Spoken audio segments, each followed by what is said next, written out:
Hello, my name is David Pinsino, Public Works Director. I will be speaking to you about Article 12J, DPW Building Floor Repairs. This article addresses elements for building envelope that are not covered in the Public Facilities Department budget. Examples include doors and windows, driveways, parking lots, fuel tanks, floor drainage, garage floor surfaces, and other items used specifically by the Public Works Department. There are a few buildings covered under this article that include the Public Services Building, the Cemetery Administration Maintenance Building, the Compost Site Office Building, and the Monroe Cemetery Storage Buildings. For this year's request, we are looking to repair and resurface the garage floors and drainage structures at the Public Services Building located at 201 Bedford Street.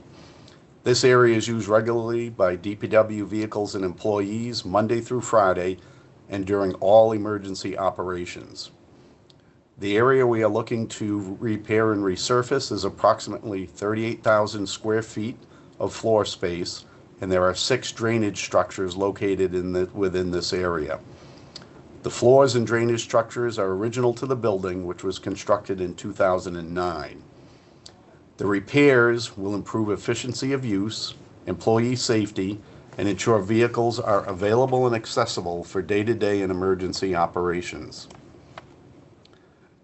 This is some of the examples of what we are seeing out on the garage floor area. We have floor deterioration. There are some areas that have broken floor pieces. There are cracks beginning to appear in some of the surfaces. Other areas where there is floor deterioration. Continuing that is throughout the area with the deterioration and some more broken floor area. On the drainage structures, there's deterioration around the drain lines that you can see here, and those need to be repaired. So the budget that we are looking for under Article 12J is $220,000 for the repair and resurfacing of the garage floors and drainage structures at the Public Services Building, 201 Bedford Street. Thank you.